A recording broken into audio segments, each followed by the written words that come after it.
Nonda Wata Wata ki City Veni Ratulala and a radio in Bulandua Wata, San Francisco.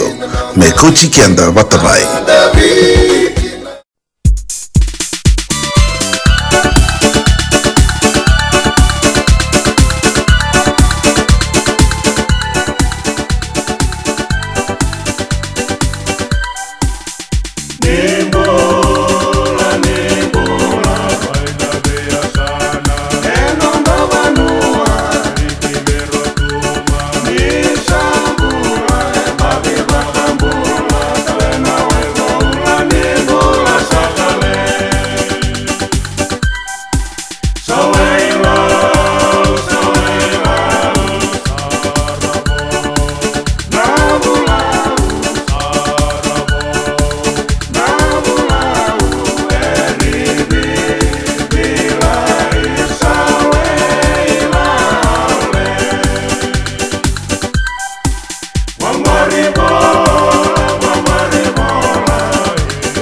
Sutali na waikola kina bono wa turanga mbila ina botu ya wani mbula vinaka na wekanda singa bunga rawa inda mai viti ya kabine bunga rombuka ike Santa Rosa ni sa Sibito Congo na tini kandua na tolu na miniti mai bulu suba pinaka bunga lebu na nonda banua na nonda bunga mbula kina nonda bikinda baki kibura inda bunga mbula tiko ya ni and radio mbula ndua bata San Francisco kauti kenda bata mai ni mbula vinaka sema tiko ya ningona nonda sala nika kamburaki and ioti ni singa and vinga rabi and singa bunga rawa yenda indai mai viti and kabitiko ni bunga rombuka lebu tiko na beto sayaki sa donua vinaka tiko na ituba ibunga na ngarabi na muani madongo da boga vinaka boga lebu mai Australia era una sota kina na All Blacks bota kina Wallabies en tini na kaloko en mbong inda na daga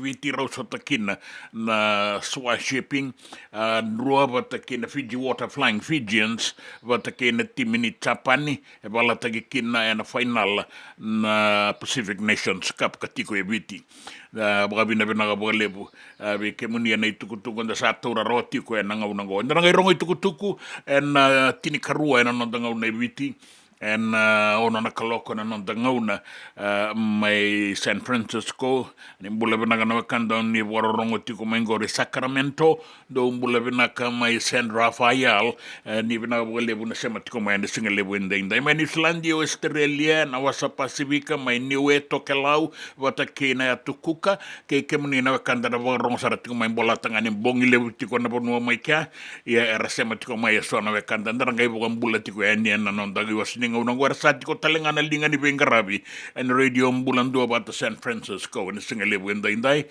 sa ko ngona tamada ni visa ke una isi matiwai but ke nawe kanda na basu be sundai orto na makumbui sandai na bogale busar na italatala lal Muhammad and tiko talengana singa lebu indai and the bogada barabata na no dangauna ni bengarabi ke na kena ibagalanga when radio mbulando about San Francisco kauti kenda batamai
ser makausar non rato na bandra mai ngaulo mai viti bina bole vorto na selling kulukona rato sabo bu et kona kenelanga langa na mataka indai nanda wingarabi na tamada ni viso mai na sobatori katinai nimbula bina kasawo titokangon dua en tinina miniti na ngau na mana tuku kango na kabitiko ni Singapore rombuka na tuku ka rungu toka na raki bina lebu sara no itak ni bula bina katambe tiko na muani mara wa kalunga tana wingarabi bina lebu torika tinai mosese da kau wa ya na saka na kangu ngono serea na itasirin rombula maleka rombula nakwa o taisamu dola bina tai sa karinoko na niu ni mitiota.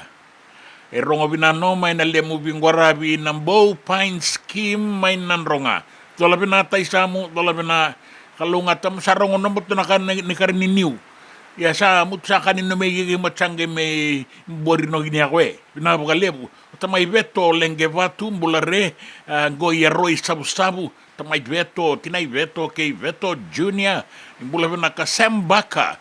Tola binaweka sa abagan rati ko yan ngoy maleban ni may Australia binakabagalew ndana idar bakang bula bura straining heavenward ni bula binaka marredala lang avesi robong bula tiko may robayan rati ko may serene ana samu bataki merela lama binakabagalew tori katinay samba tiko talengo kay mami samba di baga rautokan go na sarangito vi rato na nondangone leo ni timini biti na netball under 21 na kabini singa baga rombuka na ngau na sarangango na tuku kalungata ranganga tiko na nondangone leo wais ndi ba besiwanga ni bula binaka botay tiko na ser traba ve buli Osaki Iba Isaac PJ Knox Isaiah o Manasa Tale Iwanga Dudes New Year go na non rapakan bulan na wekanda may mbaba na Kashmir lautoka watu tale KVT na ibalu me erratiko na yanra go may na Watson Shaggy me rep manda may na Watson Shaggy binakawalebu watu tale KVT na ibalu tudala binarigi tudala didiriyawa ayan rakay Hernandra kalungat tiko na singa ni kuwa kena bingarabi may suba kay naggo sambi sa toka na uda may suba ko rungo tiko may na tukuka ni andra na kanda na bingarabi na bibali ni bula kay manina turanga kay na maramana siya biti kay rotuma kay bura anon tapo ang bula and radio ang bulan dua bata San Francisco ni Kauti Kenda Batamay.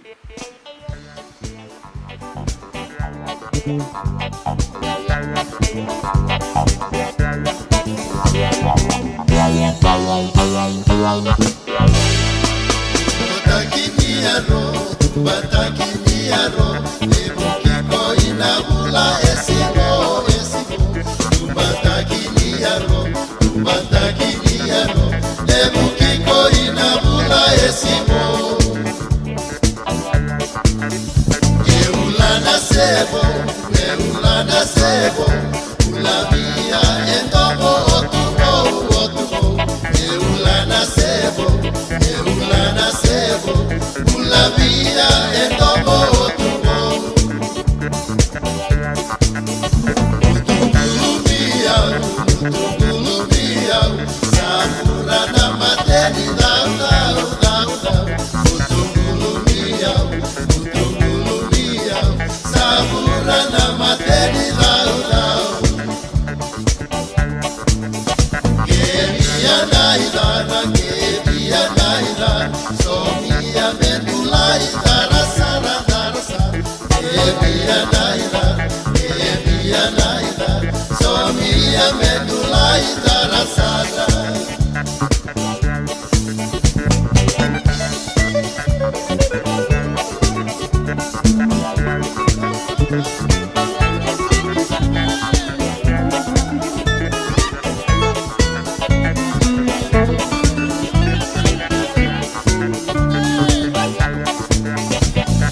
nakanaleta ulavia natiliva rua nakanaleta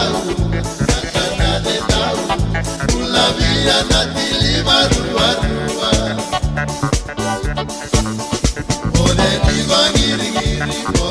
vangirigiri varomo eliena kata kili odeni vangirigiri varomo eliena tata kili Senga tina ni karaurawa na taka kekiva. Ia endona kainda wipu ke kavaka mamanta taka tuna bengaravi. O ia ke tuna kenda to kakana. Na ika, na dalo, na bisikete, na reo bata, na sunbells e tinimbulu makau. We kenda to na senga tiko nindraiva, se senga ni waka motoka, kandau drena na tutu beto seaki. Erto satu wakarau na Divine Pacific Food Mart, mai Sacramento, merto talaveani na nungni boli-boli. Rawa sara. We tartarangayani na taliboni diwa dua ono toluva diwa ono saivarua merto bakarotaka katalada mai na nungni boli ena kena ngona totolo tua. Divine Pacific Food Mart, Viturua Diwa Walu Franklin Boulevard, Sacramento, California. Number di telefoni diwa ono toluva diwa ono saivarua. Erto ngarabatalangan ni kena lewa suburi ani nanomu yaya mai na nonroto stoa kina nomu mate ni katumba. Dendram beka nangola ni kibali lo tena buku ni oso pakadadaka. Sen kita beka na tos nimbula. Kuo ni lenga sinu ingawa. Nana maki mai kina programu warotaki. Mai vera tau na New Methodist Christian Fellowship USA. Nongu chisu, nongu banua. Rongo na bima manione na kabini buku lulu bei kemando e California. Bima mani dua na singilewu ni lotu lewu bei kemando e viti. And a radio bulando vata San Francisco. Mekauti kanda vata mai. JJ's Food Shack. E tiku kena na kakana boka biti me bakana kokonda. Lobo benga ni ngai kani itu na bundi nan dalo se tabioka. Na kakana boka malangi me bakana steak baka loka kena coleslaw. Wee! Na karitoa sa wadha badina na kani kana. Kay tiku talanga na nono specials and the lomo ni madawa. Dau tamba na Facebook. Na doi ni tiwa ya na bani mandrai pai kay na bugatale. Go na JJ's Food Shack. View Valley mo Billie Jean Street, Santa Rosa, California. Pero talagang rito dili mo yang may Santa Rosa, may yato sarani kinavato. Girit-rito sana kinavitu sa mabitu tolo vio tolo dundo al limon. JJ's Food Shack, Santa Rosa, California. Na nonda vata kay City Veni Raturala.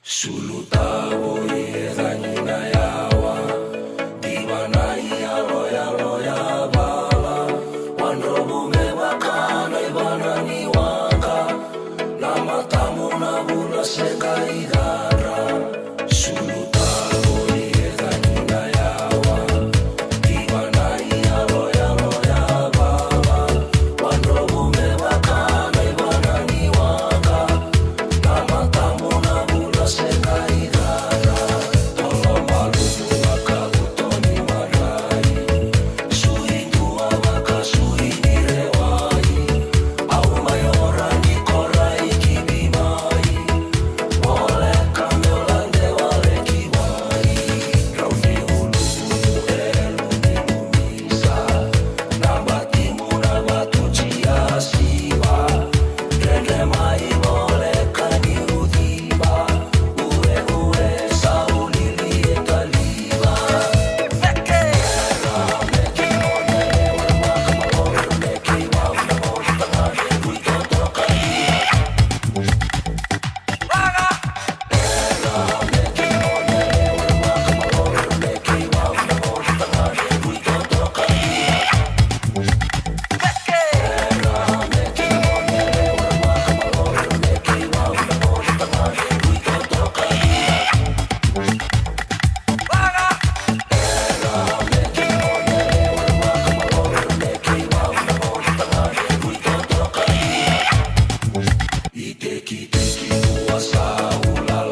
Soalnya ibu madala sambau ngunu sui saratoka nga. Dua sere sanga marilanga diotia. Kaya waka o tola malumo baka uto ni manrainga suindua baka suini rewai. Wow.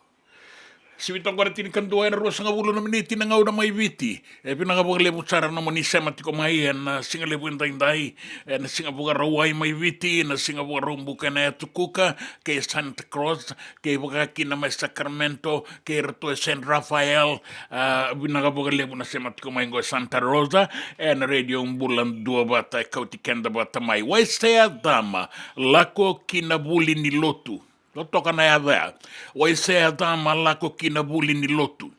Pinangabalebu na siya matikumay. Wai sea salaniata na maramanggo enda siya mamay enda beisinga. Salaniata di kawang bula pinakatala na ita. Saan dua tala na singa buo pinangabalebu na bengarabi kay nakini rongo pinakatiko ya nibi kemuni ya kalungata rongo pinakatala tiko nga yasananggo kalungata tiko na singa nikua.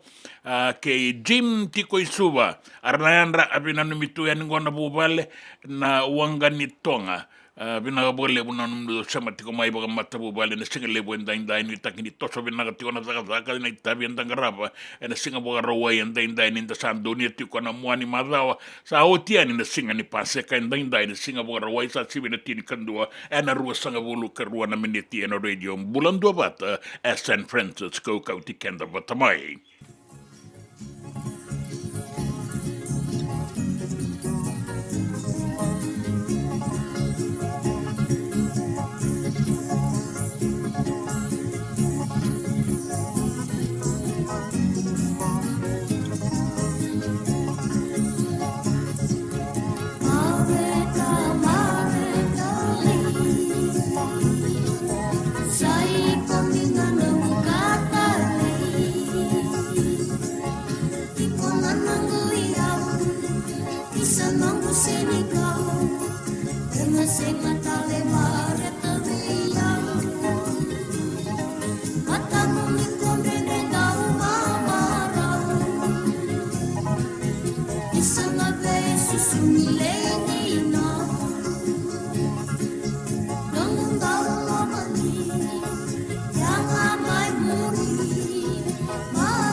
Me volia back in do nungu life insurance policy?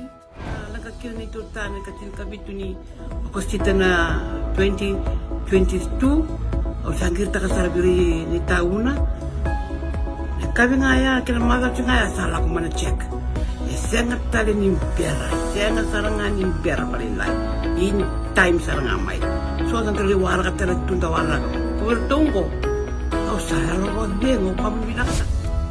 Iyo, o yasar nga na buna, e rau sara, sa tiko na pepa se senga, bula binaka se tobi mate, kambani duan nga ka na soma may na claim na lom ni rosa nga bulu kabana ua kayada na lenga, nisa e ambaki rowo tina policy.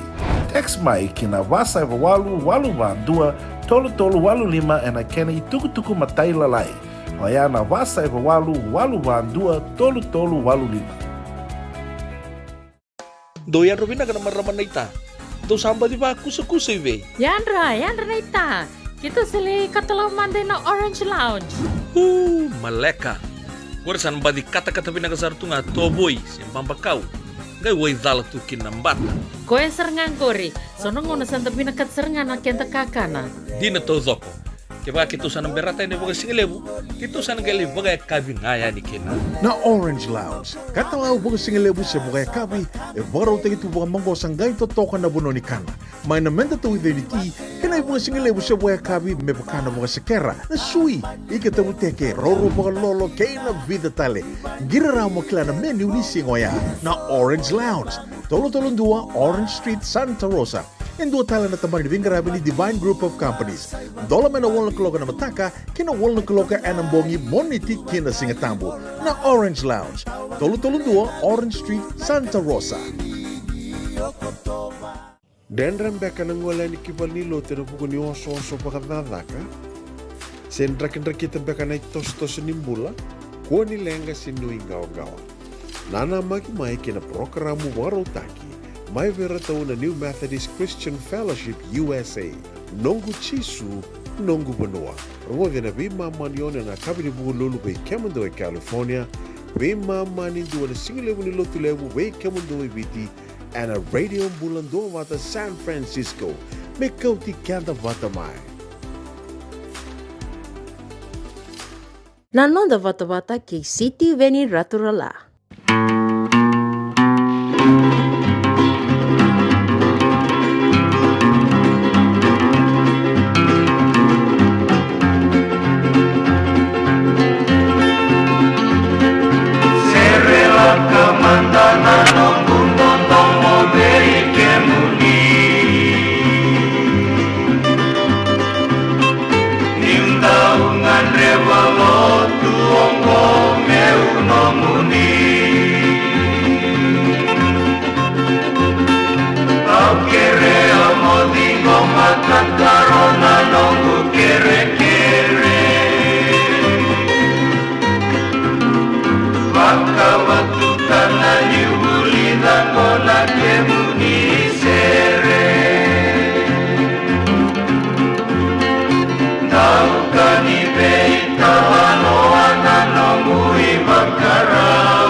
malele kina naya lomu vei au rosibula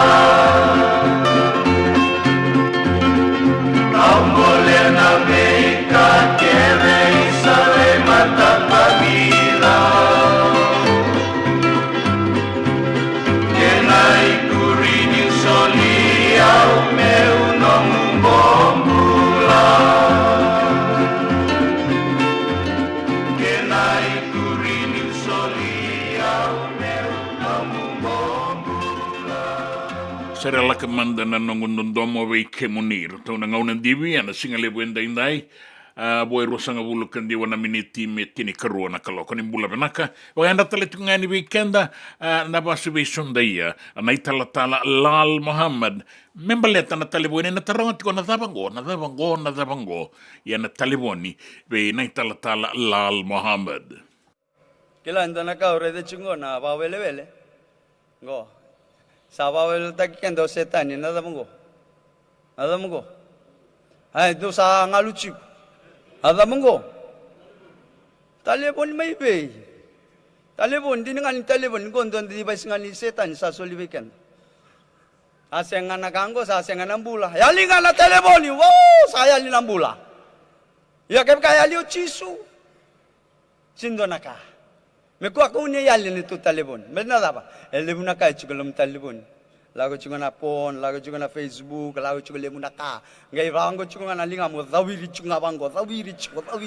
Lemu ni zawiri na linga mu bango, nanu mau ikut talanga na zawiri juga.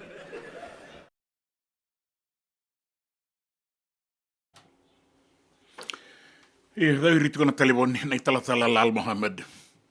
Tamani tiko nanda bengarabi en radio mbulan dua bata San Francisco kauti kenda bata mai.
Bula binaka wai sedama alako kina bulin lotum bula binaka no bula binaka talitunga na kanda ne wandina dina takatiko bengarabi binaka and single bunda indai salaniata dikawa bula binaka na ita bula binaka singa bo binaka ni ko endina sar singa lebu sar tongo sar le bo bolle ka tiko na tini karuanda ngai rongo tuku kina jim tiko isuwar na yandra bina no mitu yani ngonna bo bolle na wanga ni tonga mai vitawa ragi mai ra imbula binaka auria sewara bano na bano abi melekin rau imbula binaka dola binata maya yandra sema tiko yani ngo na Nolly Street na lima sanga bulu kaono Nolly Street suba binaka bolle kami dona bingara bitiko na bolni bola ni songo ninga sini bulita okay Stanley Mark Stani bula benaka batu mengo ko bula benaka saka kelie ruku bala ulo maya ni lo matalenga ni Stani binaka bole besar na sema tiko mai o inai tukana bulare inai tukana binaka bole buna bingarabi bukan ini binaka talitungan ningo ena kaukilangi ena ndur lo ne tiko ni bingarabi ni mata nitu amani soro koverata dola bina bu nisue dola bina toka tuna bingarabi che binaka bole bundu Solomon itu ranga mai muri ni bula bina kan radio bulan 2 bata sema tiko ningo en Zion Shopping Center Tabua Town Andu Bull ma binaka boleh Jim tiko suwa binaka boleh na bingarabi binaka boleh Jim borong tiko mai bi awa mai ragi mai ra auria sewara bano John Ralawa o sione amai ulai na tua binaka boleh sarnom ni sema tiko mai ke mdoni tau keni stona Zion Shopping Center mai tabua binaka boleh na vito saki lau zange tali tiko ngango na polo ningai mai dua tele mandangan nambilo malo binaka boleh na sema tiko mai Rachel S. Tripp Van Dinga totoka na bingarabi rongo tiko yani suba binaka boleh kemuni binaka boleh ano masara na turangan nga sinibuli kirwaso ta may bunise na binana yamba kisauti sa bala busara na ngauna nga sinibuli tiko may kina o master semesa bandinga may bunise kirwala isota kina dola bina amani soro koverata bunise dola bina na Nix Kingston ni andra bina kamatagali totoko tuna radio bulan 2 bata ena koro baturua na kelo tailebu kakina ena siti ni suka kami zango elo toka ena loma ni vale ni ratu abini sa seniale ratu rabwa maun di lusi wata ke imbu sita urongo tokondo ni talano anano o ro ratu orto na yandi orto na ro wata ke ratu na ratu sa lebu sarenda sarongo tiko bina lebu kaveni tomsei weka bina boleh mai hall road na singa lebu indai wata ke Solomon turanga mai muri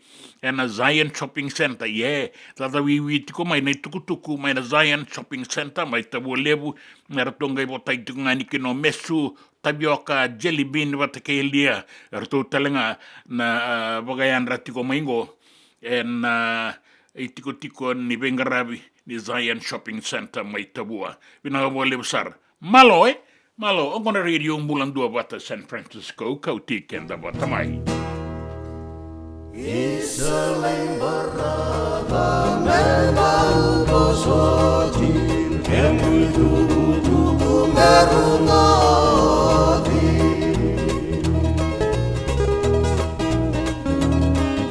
salam nota kena singa dinamo sai karasili saroni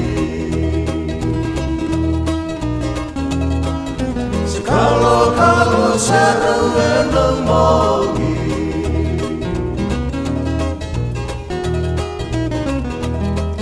ni korai mai sama dan di bam tamu nilai balasina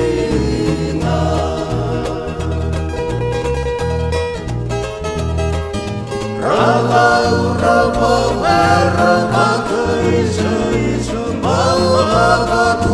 Malayan Rasina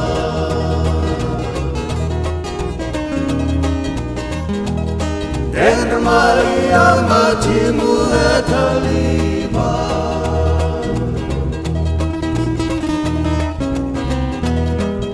Isalai Moderasi Dini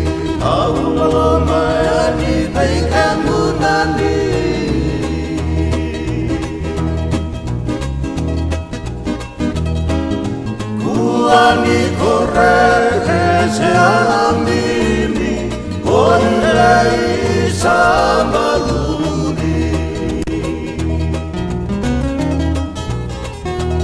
Sibiringin hinatoluni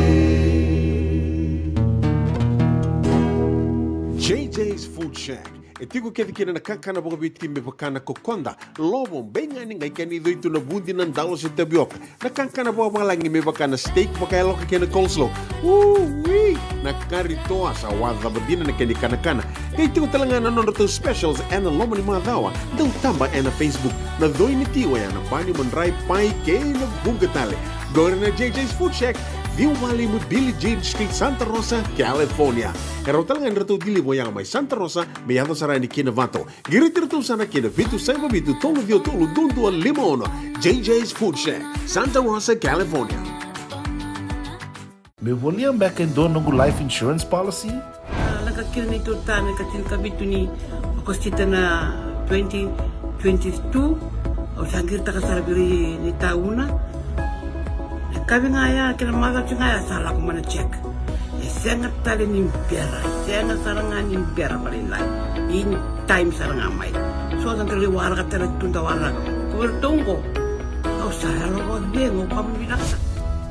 Iyo, o yasar nga na buna, e rau sara, sa tiko na pepa se senga, bula binaka se tobi mate, kambani duan nga kana soma mena claim na lom ni rosa nga bulu kavana ua keada na lenga, nisa e ambaki roa tina policy.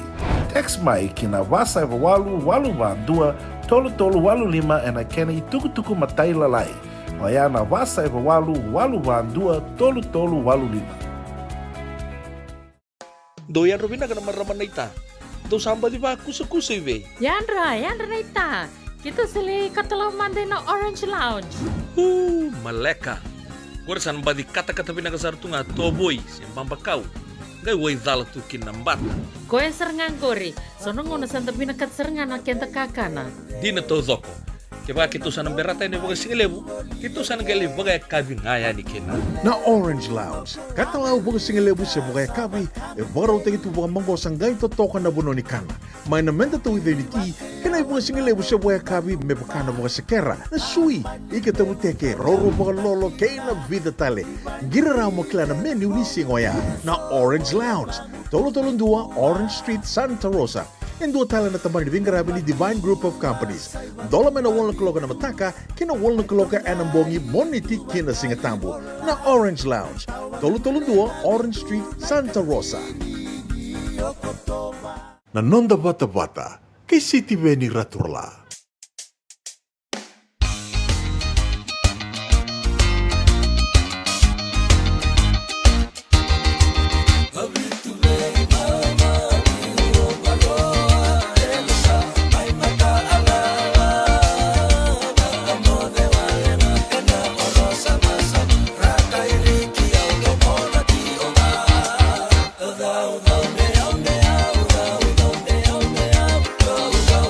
Martini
Vinaka Matthew Meru, Vinaka boleh besar boleh itu ngai babangon GB. God bless. Vinaka boleh besar kalungatan singani kuana taka kay nabi ngarabi be bononi nabi tosaki kina na muani madlawan. Sukulu seni rewa nimbula vinaka saka ngonga sukulu seni rewa raiwai vinaka boleh me raiwai ilaitia ratuere. Matagali nimbula vinaka bonu ini vinaka tukani sabonu ini vinaka saratal tungani be kemuni vinaka boleh vinaka rabi tabi. Lamsi tabanga vinaka na bengarabi ke na sere totoka vinaka boleh bo kiminibo isamba di tukongo satura rotiko dua naturanga na kalau madua naturanga ni tedi eretiko mekin na leweni abu sango mai na kalau madua ta sotalenga retiko mai di kombia so retuna be sai biti rasema tiko mai na singale bu endai ena nonda wasininga una ninda waraka ni tukutuku ena nonda banua na ulutanga ni matai ni tukutuku na sereki mai nei George Spate ni saoti rusanga bulu kabana ambaki ni tue bale ni bebesu anga sereki mai sabo kabina bina ka ke rataleso era tiko mate bale ni bebesu mai na kalau madua ta kimi ni boy bina kabalebu ke Elia Rokolanga ka dua wata talitunga mai ke irana biso ko kitiko mai da kaunrobe bina kabalebu na semetiko mai na singalebu indai na radio umbulan dua wata kautikenda wata mai San Francisco and singalebu indai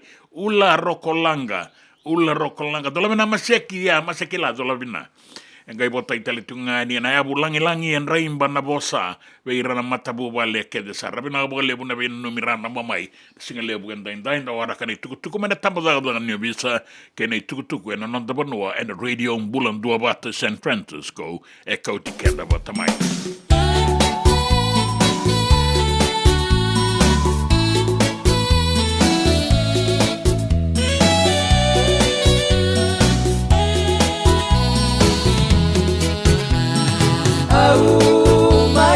Leva avanu wanda rongo baki wasuma ikina orakiraki enaya sana lebu ora tui na bitilemu na ila budina sabaki etia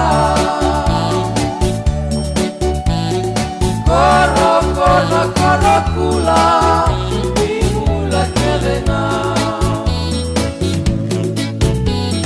Somo Emposileia Nana nuira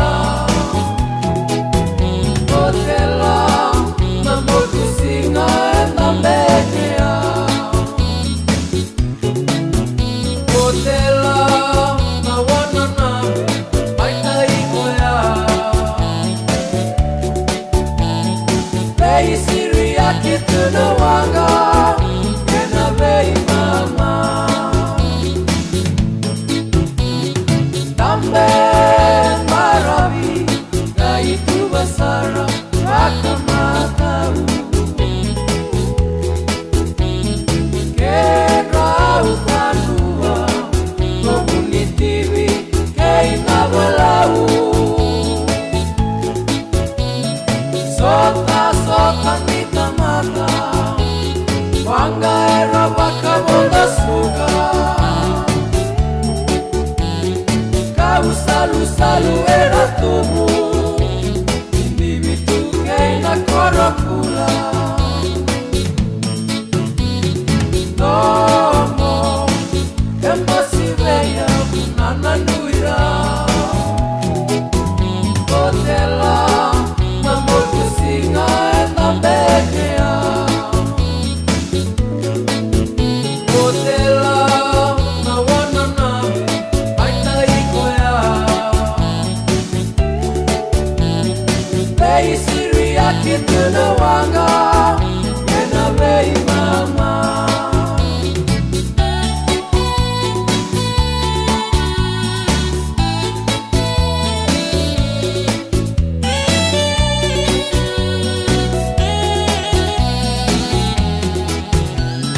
Diri wakana nawa Naya tulomai Nama muya sana Elana ulisevani Eva kalatina kaubanga Nabitile bupe enai matau Ena bualiku komalake Nukubulanga boli Darumai ambetatale Como Emposileia Nana nuira Hotela Namotu singa Enamekea Hotela Nawana name Aita ikoya Bei siri akitu na wanga Kena bei mama Hotela Nawana name Aita ikoya Wangani ndela indoki na itala noa kena korokula Abangan ratiko yani weke menina sa sema tiko mai namuni serre rongo dini oti na itukutuku ena nonda banua kena via soi burubura kena itukutuku ni nraki ena singa lebu enda indai dana warongo kina tambada bagani visa ke una isi matewa arto sanga i kambata na bani bore ya na bore nga na bore erto sakambata na bani bore adambe kasanga yado una isi matewa Dona kisi ke to alingarava e torlo do rovor to kambata dona baini buaka to ba matiana buaka kadi to kaya no to keni buaka kem do kila ngor no buaka chikolo iku sen ke bonongo kem do kila ni dalla kanto da kaba chikolo sen lewa sakadi bena kisi sol me bena kisi o sin kilan o asen tu be ona list no to kisi kango kaberto boys mai do kila ni dalla si anke to sin dalla ke la ko lo me andur na matai maramani lewa o sababu naka kwa no reiso mo kwa no milaulu maleto kwa na ronto da bali le minute to tukuna na kandina awasi nama kana kartuale ka eloma sandu ro matai ba madala ta kana da mando ba mate ki na buaka e una lu ventui no tutu na tui ni bonongo au le wana buaka au le wai kwa o kwa ya sini kai bonongo kwa ba wa chinga miki la kona kena karua Pamadala taka na thabos pamate kena buaka. Ka ko nungu ratu e ngone be nona ratu ko e bosa utia. E ona kai bono ngo e ulewa. Anga ya no kena katolu. Sa sikena leni wa bosa babinaka ko ni do bosombo. Ka ko e nungu nana na nganenra nono ratu. Waya o basu turanga i korongo. Kena balambale ana ka ke de utara e warindu era ni bosa kina. Na lawa e dhithi nga nona dhithi. Law is law. Nio taraba ka tao ndone ndone yaya sega ni nomu. Rachaji tu kinangona lubenda. Offense of theft takes and carries away without the owner's consent 9 to 15 years imprisonment. Vita tona kina bekenda to ya na singo ya na ito yang ga itau be tui. Be liu ni abusa. Baleta ni aware ni babuli dirto ke o tu ranga mo baka tu ranga. Tu ranga ore ni tuku ni koya, ore ni toka. Tu ranga e marro na tamata bulangi e marro na yau ni banua. Na ibabu bulia ya na nono dono ngone me baka bulithi baka dono. En rauti ko nan dono ni ngone. E senga ni ndua na nono dono e tui kia o koe me lawai koe bate koe. O koe ni dhuri na matamata ni kore buli align his hundreds of rights to the 100 school rules. Ni dhuri loma ni koro align taka na nono dono kina lawa ni koro. Ni dhuru ki bali lotu align taka nono dono kina lawa ni lotu. Atunga na lawa. Samuria mandanga bangon na vida latini vitala no etarongi mai na buaka ni vei ai tukuni mai sangoya una lubeni turi kana lenga lea dona matabila wa retombula na butako buaka e duria ni kiloma tui pina bole bona sema tiko mai pina bole bona itabi na tamada ba ni visa na madongo kanda ba rongo tikina be una isimati wa ne bebe nga una batango na loma ni do tale na wa katarava enda na rongo da tale kina ndo na kena iba sala sa tini karuna kaloko.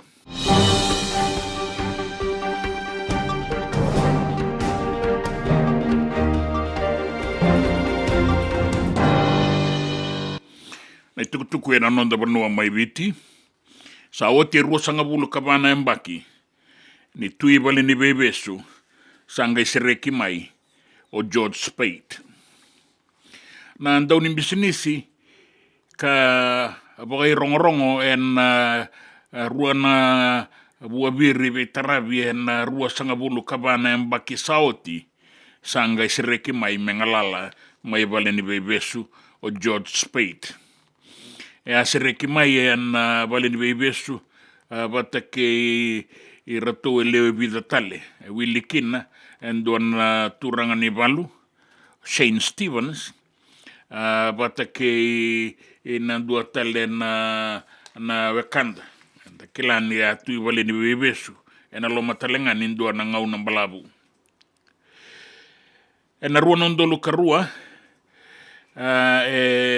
asa bakadurumikina e vale ni bebesu o George Spade ka tikabu tiko mai nukulau ala ki tiko mai nukulau sanga e ngole mai kina mboro me mai tiko kina me adoba saranga na bulango e atutongi taki me rua sanga bulu kabana embaki ndua na bula rua sanga bulu katulu nesinga e vale ni bebesu ninga isuka ngo sa o titiko e walu na undolo, walu na rau rua sanga bulu na singa e wale ni bebesu. O koea, bata ke i rato tale na kena bo. E rato ambiu bata ke wale ni bebesu e na wakan dunduile, ke ina non rato abia kobea, waka saurara na matanitu, ka belu takitiko e na ngauna wea. E rato ala ki beso toka me no kulau, sanga i toki taki mai ki na mboro. Nandona i tukutuku waka matanitu, bagarita ki mai kina ni rato sanga imbose na kena komiti na matambose na Mercy Commission ka bagarita ki mai kina na tambana ni beba ndonutaki na Fiji Correction Service ni sanga i soliberato na ngalala me rato saba ngalala taki mai na vida tale na yabu ba kasa mataki kina na norato serekingo ndua balabu ni ngau na rato satu kene bale ni bebesu na kene karua na non rato i tobo vinaka. Ke na ken rato ianga na loma ni ngau na rato tiu kene vali bebesu. Sanga na indua na i tuko da me baleti rato. Rato maroroya na i wagarau ni mbula i vale ni bebesu kena i tobo. E wagarita ki talenga mai ni rato ndikebi wagabuni wai andau magatau dogotu na i tuwa kini non rato mbula.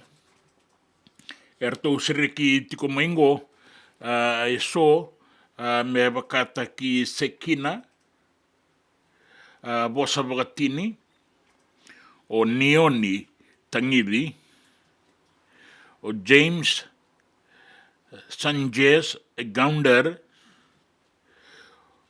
o Andy Livini, Randini Nausori, watake John Miller. En itukutuku ka baleta na be kaya ya zongo en itukutiku ni be bondondonu taki kena ken ministry e bogarita ki maikina ni erto sa ngai bondonu imerto serik dinanga ni erto sa kere o tima i bogavida en bukun ni non reto bangalala taki saya do tima e mai vaka samataki erto serik na bulo December na baksauti lewe vida ka sama i bogandonu e na ngaunaya tabe kain baleti roto berto sa bangalala taki na moniam baki saut ka wilikina na turangan ng garnival urati noke taki be kata ina itukutuku taleso na nonda banua tauri rawa men baleta na nonda iwase ni ngaunango e bogarita kitiko maikina ni sabo kan donu ya na matambos ningele maroro ini tauke endo na itubo bo ni be bo toro na kataki na daga ni bisinisi ke na bo tumbu ilabo ka rato atuba na kenan daw ni bengarabi ni oti na non rato umboste ka bo rita ki mai ni tuba ni be bo toro na kataki ni bo tumbu ilabo ngo baleta na non railabo na tauke ningele ka maroro itu en itauke land trust board en korturanga isuba kasabangan donu imaikina na ituba ni boga tumbu labongo me bukeira na itauke ningele en anora sasanga mer durumani na burabura ni bisinisi ke na boga tumbu labo sa bangan donu inatikina sana teka busara na kena daga ka rato sana dingita kitalenga na matai lola o erto na lewe na baga tamba kindua na baga toro da kitaki ni bula baga bisinisi ke na yau na matambo seningele maroro ini tauke dingomi na itukutukungo na sasanga ni matanitu me bango le kenda bura-bura ni bisinisi ka beibu kikina na tambana ni baga sala na consulting firm ni PricewaterhouseCoopers in 2018 ni bengarabi membaleta na be boga salataki ni be ka boga ilabo na non da banua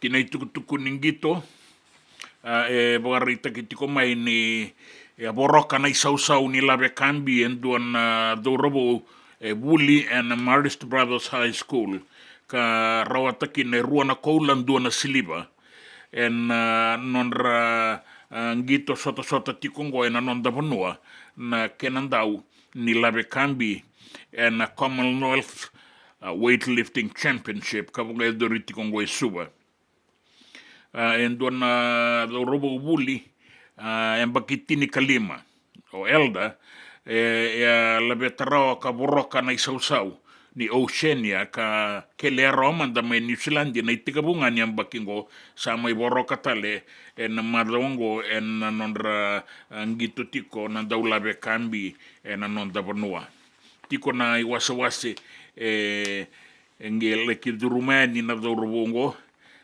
beito konikina na nona idamba na Cornibuli na Marist Brothers be ratalenga na daw ni beito koni na sotango en non da banua ya labe tarawa na dorobongo duan rau basanga bulu kan duan bimbi na KJ en katulu ni nona sasanga me labe tarawa na bimbingo ni otitoka en duan sasanga bagai tamera kasangu matuakin na nonda dorobo lailaingo ni boroka na isausau ka kele talenga en duan ay baga tangin dingin de binaka na itukutuku ni bengauna ni labe kambi na non da banua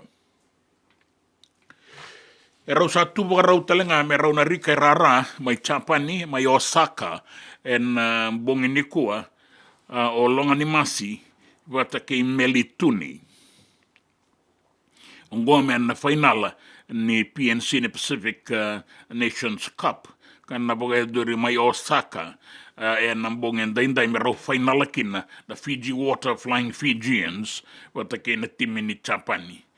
En duana dorwo kangi to boli en timi leo ya vitu rawata telenga ma en duana metali slipa en sota mai barani se na Olympics en sota ni leo ya vitu ka rawata mai kino longa ni masi en duana nona metali angai mani boga durumi me besu somitaki en timi ni Fiji Water Flying Fijians me besu somitaki ve Celestino rabuta umanda ko e kala kinga rabi boga buni wa e na tutu ni wing sabi so somitaki anikina na dorobongo poni pate longa ni masi e rauna tu boga wawa ke Melituni en mbongi nikua me rauna beso somitaki ani en final ango era to sabaga boga rautiko na non da dorobo en Fiji Water Flying Fijians ka boga mbauti ni nandua nangito vinaka e rawan ni irato na la one day takatiukin na non rato itutu boga chambeni e na sota ni Pacific Nations Cup e na mbongin daindai timi ni Japani sembera talangan in ruka e na sota boga tumbu e rau sana mai sota ngo me rau walataka na final ke ina timi ni viti le butiko na kena itukutuku ke ina non rabadadali non rabatatairalango na kenandau e na vedangiaki ni tukutuku ningito enda sarongo za tikongo kanuita kininda na beito ko nikina karau sana ngito kina ne matai ninga ono Melituni enda ngito bolinga en swire shipping nrua yango ela betira ke mai na daurobongo me mai tu bagawa talenga en Fiji Water Flying Fijians na timi ni Vanua ada baga no inu benaga tiuki ne kan do we baga tabulivio McBurn ni era sa dabutioti na daurabo merangito rato na toka kina na ia tuiliu o Roni Maui kapitani Tevita i Kanivere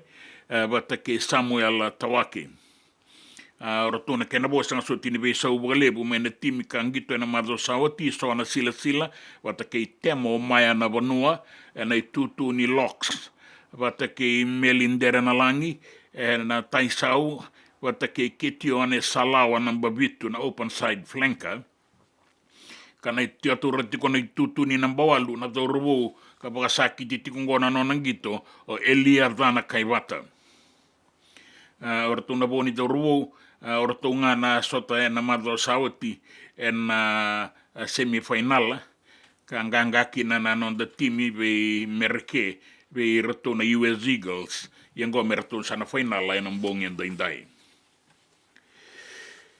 kina itukutuku ni nraki nraki na nonda Vanua e waraita ki tiko mai kina ni na sanga ni visa uwalebu ukuna lolo ata ubanga una na uda na se wana wasa na lio tiko na toka lau ke na toka lau deba e na be imbarabia stoni nonda Vanua tika bu ena deba ke bitilebu ena bua suba ke na usori mai korvou me ave ni ki raki o serua na mosi wata ke na ita siri tailebu wata ke na boliku ke tailebu waraita ki tiko mena sanga talanga ni visa ubalebu nraki o kakina na tokalau ke maduata barabi ke da kaunrove na deba ke mbua na sanolo mai viti ke na sanolau ena taun bisar tiko na uda ena sona ngauna ena be ngauna taleso ena nraki mamada ia ena mbatan mbongi mbula tiko na tokalau deba se ua kabora na wasa Ongori na tukutuku ni nraki, na tukutuku ni ngito, na tukutuku na nonda Vanua, ke na tukutuku na be sai wura. Na nonda bata, kay City Veni Raturla.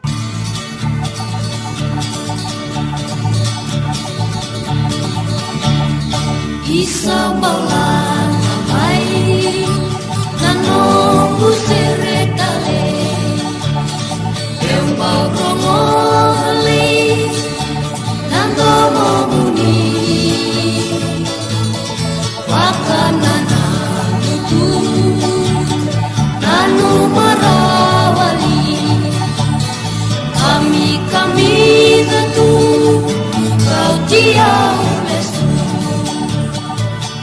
Kati ole suwe ke muni, meu borro moda nando muni, nando bumara we muni tu, oya wike muni.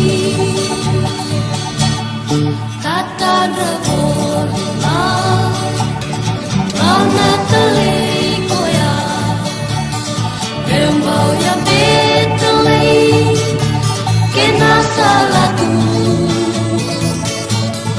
You do the ona, nanu mikemu,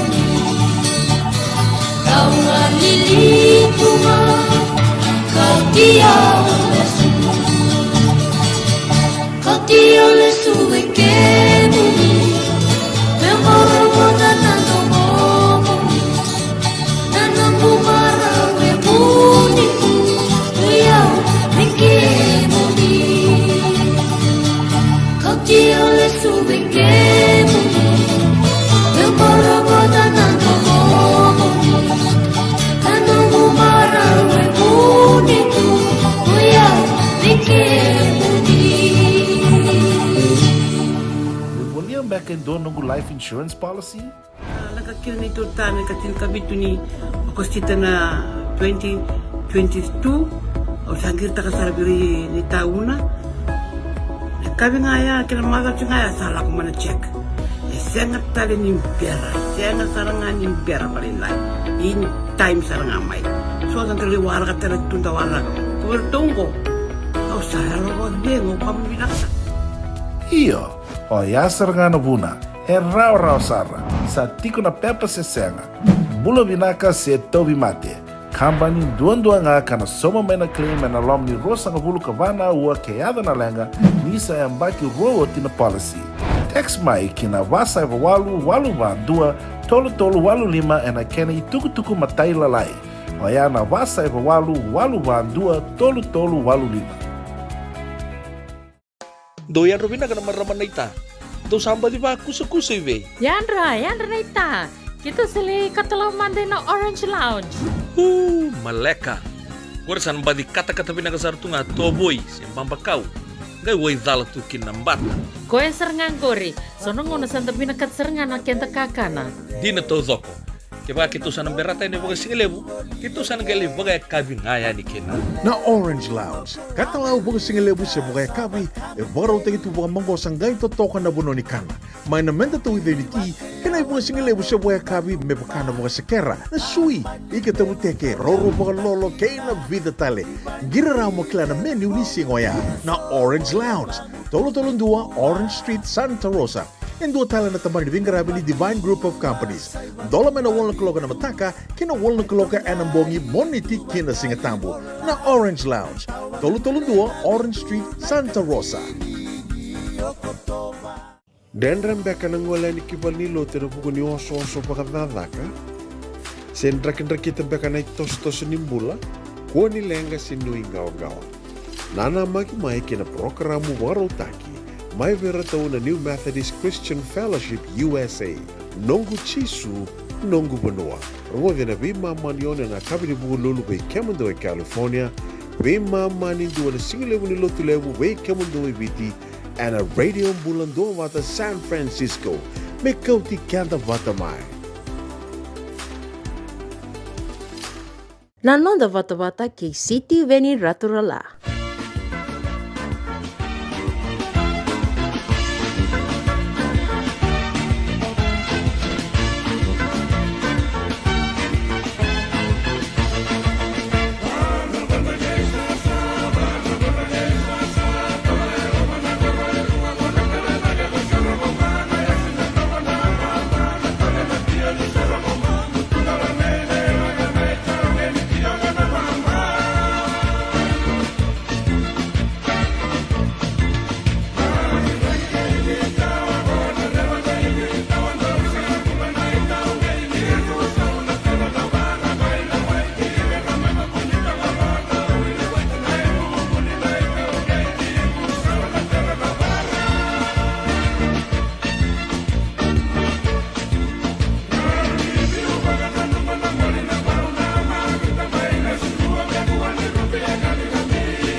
Ta wai kaula kei tavua. Vandra kei sa e toga i lo mana koro i rua o na taladake o sorogomba. Na wai kaula ni ngauna vau kei tavua. Kei oesta le buni wanga. Mbula venaka, i dola vena tamayada dola. Na, wana wana dola no mena momo. Ka dola vena tamayada na ngauna ngoa na venaka i kemuni. Do mandana mbilo kofi. Moni tika buroki na ena matakani kua mbula venaka. Ralulu sailosi, dola vena tamaya, losalini deo. Vina numi saratingo na maramongo mai Alaska. Totokana sere ngonga Alaska vina numi ni lomsi tabanga buni sei tonga rewa. Mbula venaka Bobby Liu Wayne Rano Jr. Ba madala tagatiu mai na serenda rongo da nimbera na tukutuku ena nonda vanua na itala noa ke na korokula ulisu vani e bagalatina kauvanra arnaandra ke munina wekanda lefstali tiko mengo tamai na guiado ndo mandana bilo coffee na kilatiko na keni daga sore kilabo vina kana ulia na kango na coffee men do tona bilo coffee baleta via rungu tingo mai viti ratukuna tiko mai na kenandau ni rakini na tawanga una na uda seu wana wasa na borobora toka na sona ngauna yana rakini mo ni madha wanda dan beta tiko yaningo vina gabogale esa na bogale tamayada wana nabu ngai totoka na sere sa lolo malebu yani ve kemon rau ke nau lolo matalenga ni na memo bilo coffee na singa lebu inda sa sibene tini karua na rosanga bolu karua na miniti na ngau na San Francisco non dai tiko ngoni venga rave Santa Rosa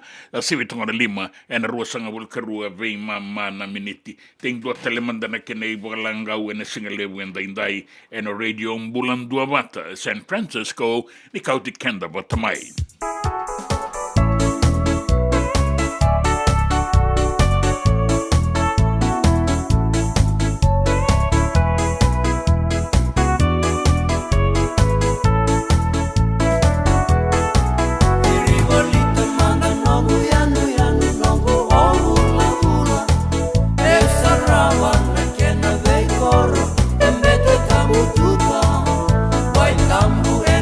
Toca lau, que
JJ's Food Shack.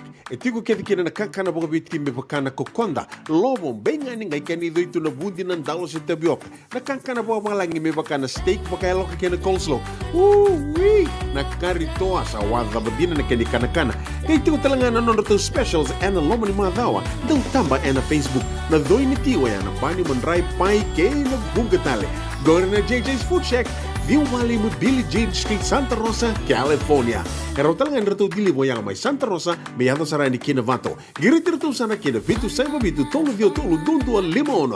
JJ's Food Shack, Santa Rosa, California. Me volia back in doon ng life insurance policy? Nagkakil nito tayo, nagkakil kami ito ni Agostita na 2022. O sangir ta kasarabiri ni tauna. Kami nga ya, kila mada nga ya, salah ko mana check. Sengat tali ni pera, sengat sarangan ni pera paling lain. In time sarangan mai. So ang kaliwara ka tala tunda wala. Kuwertongko.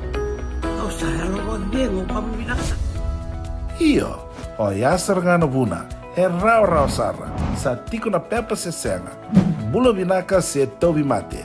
Kambani duan nga kana soma may na claim na lom ni rosa nga bulu kabana ua kayada na lenga nisa ang baki rowo tina policy. Text mai kina wasa walu ba dua tolu walu lima na kena ituku matai lalai. Waya na wasa walu ba dua tolu walu lima. Doyan Rubina ka naman raman na ita. Do samba di ba kusa iwe? Yandra na ita. Kita sili katalaw mande na Orange Lounge. Maleka. Warasan ba di kata-kata pinagasar tunga toboy simpang bakaw. Gay way dala tu kinambata. Koe serangan gori. Sono ngona santa pinakat serangan na kenta kakana. Di na to zoko. Kaya kita sana berata ini bagai singelebu. Kita sana gali bagai kabin ngaya ni kena. Na Orange Lounge. Katalaw bagai singelebu sa bagai kabi. E baraw tayo ito bagai manggosang gay totokan na buno ni kana.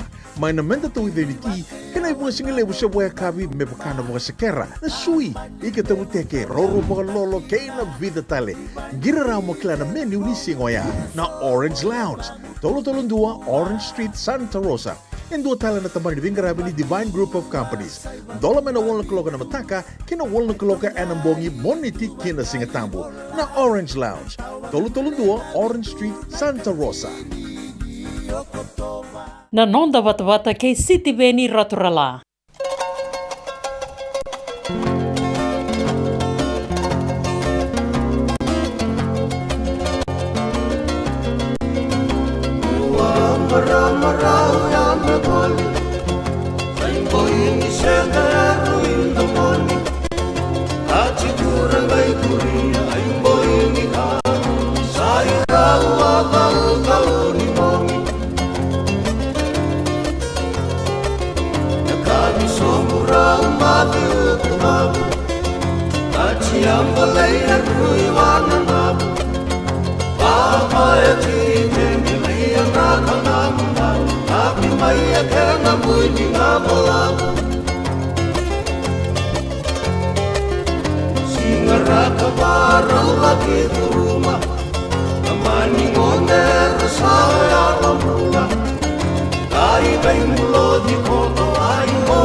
Elina na imatang i sele kapa ai mawia kuro ai kata kata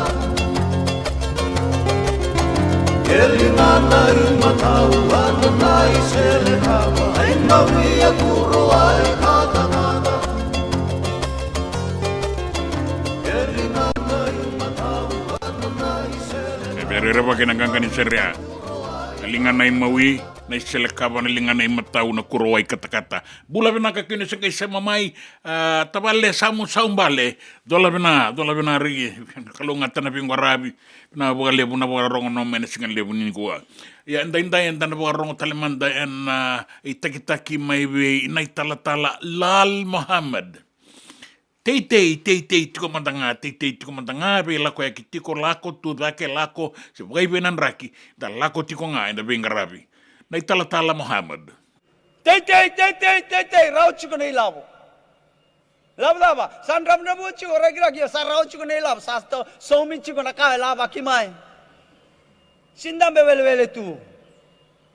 Songa soy pe kendang wenda sabi ang garabi chunga. Teitei manda. Tema dan dua nomu dua na longin nom tabioka nandalo. Oh babi naga benunggu bagata saat itu raucu kita saat itu sona ubi, raucu sona ubi, raucu sona nandalo. Dua rau 5,5 bulan nandalo kita saat itu raucu.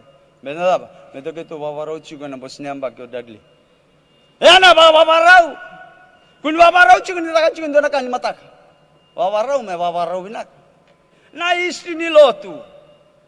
Le suba tale na kama kao ke kai binaka doutor mai wala siya mai na kaya or nangase relako rambuno era taumbale era kosoba na wai era rambe ata na ulni balua kendango via chiko na pajero aro mai levu chiko na kete alele manda na pajero langan de tamlaka ngalaka boli manda dona lur vital tal o deigo kuni boli dona lur ker Libir na tal-tal metaka-taka. Libir na tal-tal. Ngona, wale sital may na image ni Lotu Waisle. Kandin. Kaya na sasanga, wana matakina koni berendi ni Lotu Waisle viti kay rotuma. Wakale sui talemai.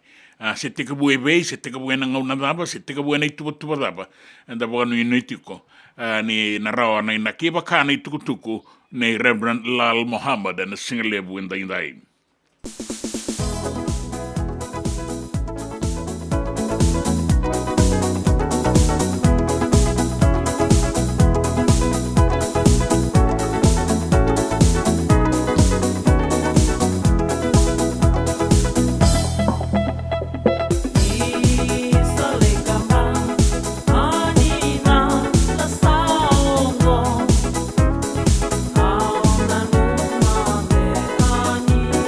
Sweet.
E na buona ngauna na levo ni nondo soso enda sa senga sarangan nikla na dapo menda baka talau taka buka singi lewu taka siapa kaya kapitang ne ka koni lo malenga sa tiukin dono menua e rauni buka dingo ikimuni waya na JJ's Food Shack Santa Rosa, California na be matangali kaka na tigina me baka na karitua waraisi na logo palusami na buwaka na kaiwa soso na dalo na toa na kokonda bainga ni kenang gamure na kaka na buwa malang me baka na steak gai baka loka tabio ka kena coleslaw surua chutney gela ko patana kena pie na bani kay na manray oya na JJ's Food Shack Santa Rosa, California. E rosaranga no direct message virto giringa kina bitu sai bitu tolo dio tolo don limono se onga wale saranga le to miku mena no mota e na dio maluma Billy Street oya e Santa Rosa, California. E rawtalanga ni rto le dili bataka ni ke mukatalo washing le busa wanga kabi ya mai Santa Rosa Kinavato.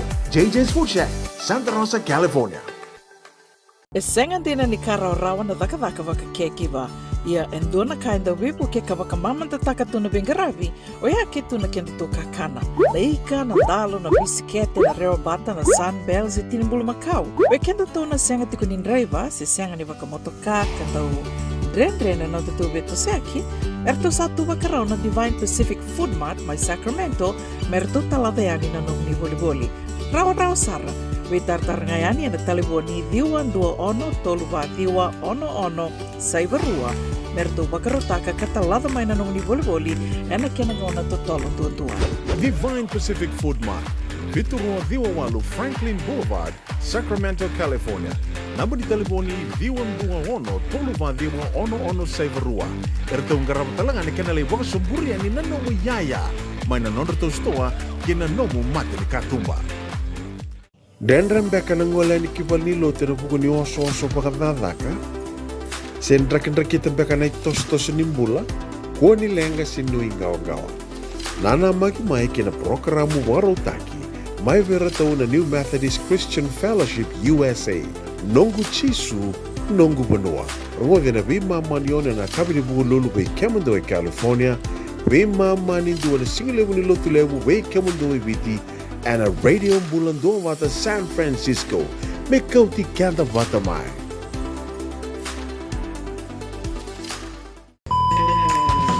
Binaka wakalevu nandau sema tikumai. Binaka wakalevu nandau aseti kona nanda tu wata na radio bulando wata San Francisco. Me kauti kanda wata mai. And the sabo like sarnia dawayani na walu sangabulu na undolu na kende wili ni matabu vale na radio bulando wata. Ia e wili sara me wakatoto watataki kina kende wili na ngwane tauke ena vea saibura. Tuana like, tuana share, subscribe talaga mai kina Radio Bulando Vata and YouTube. Radio Bulando Vata San Francisco, Mekoti Kenda Batamai.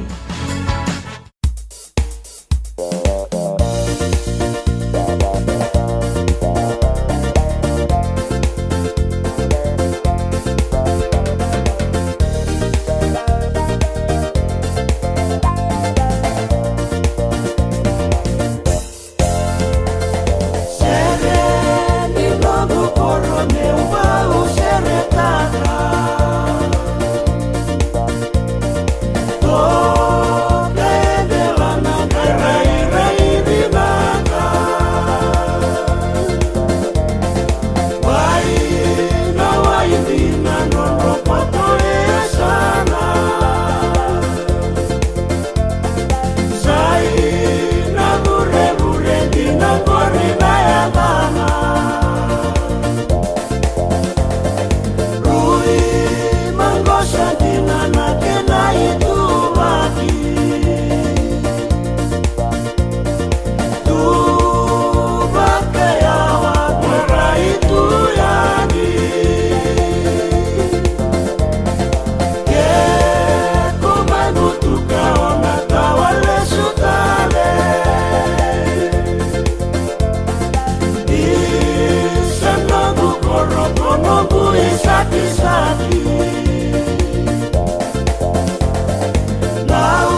na kambu kei na liwa mai nangali mai na itasiri na ponua wai maro kei na koro na bure samu saumbale dola bina tabale kalungata na bingwara bilola matuati bina lebu laila da kauni valu ni bula bina ka kemuni makara seseti ko yani na bulan dua vata na tokalau na atu tokalau na mataka ndai na pasifika bina lebu Elesi Wong na bulan na tembara bina lebu mai tonga na gaboka ni bula bina ka kemuni amani soro binandu tumbu ya imalolombo towe manisoro bina lebu na sema no mai muto na borongo na mena boli tagelo tu dola bina na memba satu ilau toka na singani kuwa ke muni na wekanda na beito so kitiko ngoni sala ke muni telenga na beso ko ke mbarabi en boga rau kina singani mataka boga rau tikombaka na rau ni kau na kakana dina nga bata kina sasalu sabe ito sa kitiko na nonda bono en raki bina katiko dina ning rungrungo na lumalangi ka boga bina katiko ke muni sa matiko mai sa ba sa do ni do bilo coffee bina boga lebu tamay no guada bina boga lebu wanu ini bina katiko ya ni en singa lebu indai sabo itini ka dona miniti men duana kaloko en nonda warorongo en radio mbulan dua bata San Francisco ngo mula nimbula benaka ni kauti kenda bata tiko mai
Sebab ku memewekkan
Kota isa tabalenu Ni mai bulidi tu ake musere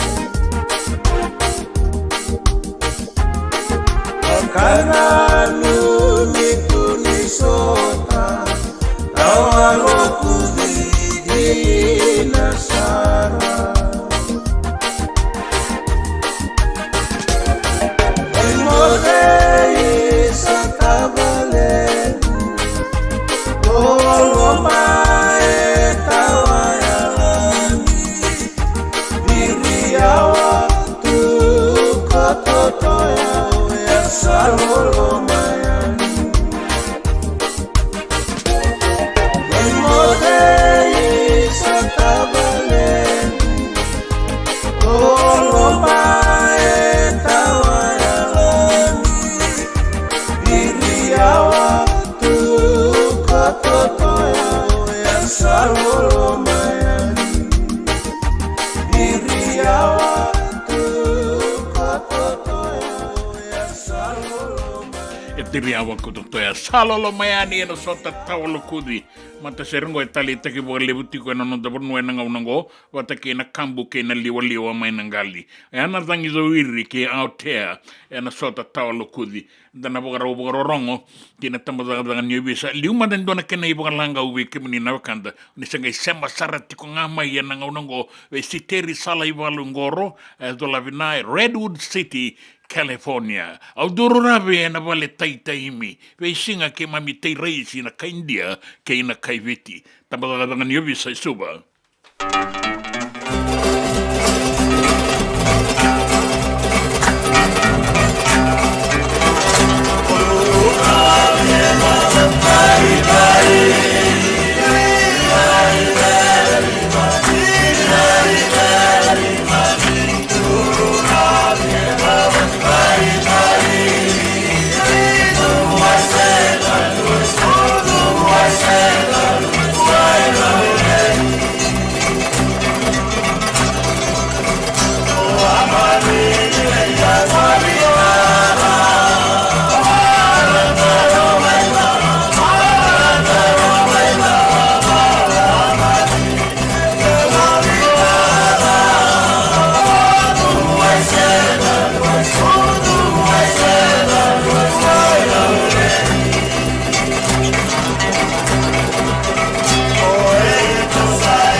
Zaka ena veisinga.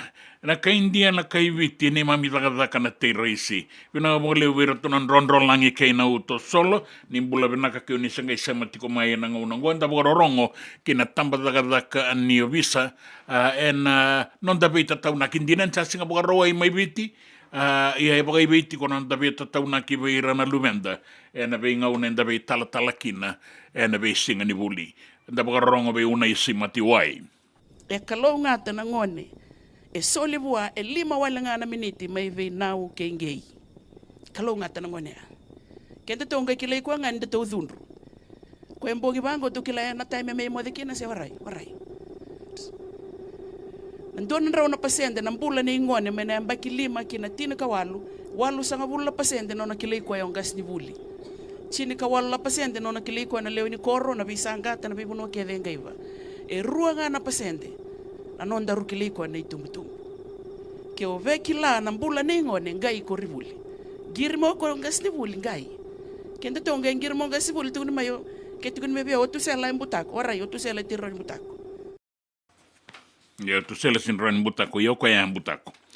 Habi na bo lebu na sema tiko mai na bo lebu na itabi na tamada da ni visa na lo mani mado. Ngo ni takini yanga tiko. Yanga tiko be kenda na bo vale be rena lalai wata ke kenda na itumbu tumbu. Singa lebu ndai da sa toka kina na mo ni madawa da sa duru mama ina be mama ni bula totolo saratiko na toso ni ngauna na nona da kai bunga ke na itabi rangarapa wa bina bo lebu inda be sama tiroti ko na singa lebu ndai na nonda iwasini ngauna ngo na nonda bata ni sandua na kaloko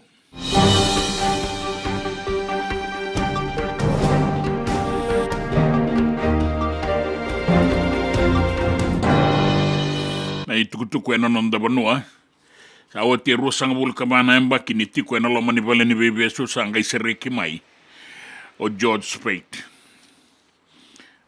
turanga go anda unim bisinisi ka rongo na evana en buku ni sasanga ni buabiri takini matanitu en emba ki ruana undolu ya sanga lala indai oti ndoranga una balabusara rusang bul kabana embaki asereki mai vale ni bebe so bata ke rauta lewe rua en dua be rau na turang ni balu Shane Stevens en buku ni bagada en kemba ni matai balu en anon da banua ka erto sa ngalala bata maingo en be bangandonu ini prestendi ni sabosoti erto sabosoti mai na ken matambos en da undan be merendike bilesu o era totongi bangambalanga me bakango mai na Mercy Commission ni kauyanikina na bagatutu mai na tambana ni be wondondonutaki na Fiji Correction Service kaya do nikina na singalutulebu na madongo na kena itukutuku rato sama ni bangalala taki mai ni sabangandonui enamba kiru nondolu karua aya besukina o George Speight ambiukin na balakina ibale ni bebesu ka baleta na nona kaina kini liutaka na buabiri ka sasanga takikina me baga tombo idutaki na matanitu be liutaki na ngauna ya mani totongi takikina na matabele wai totongi mate ibale ni bebesu ia me bakana kena iborau sa otingo rosanga bul kabana ambaki ni tiko ibale ni bebesu rosanga bul kabana ambaki ndo na bula rosanga bul katolu na singa na kena balabu todoko ni wilibata na singa ena loma ni ngau na todoko ya walu na undolu walu na rau rosanga bulu na singa na nona tiko bole ibale ni bebesu tike bo mai nukulau oti mai nukulau sanga itoki mai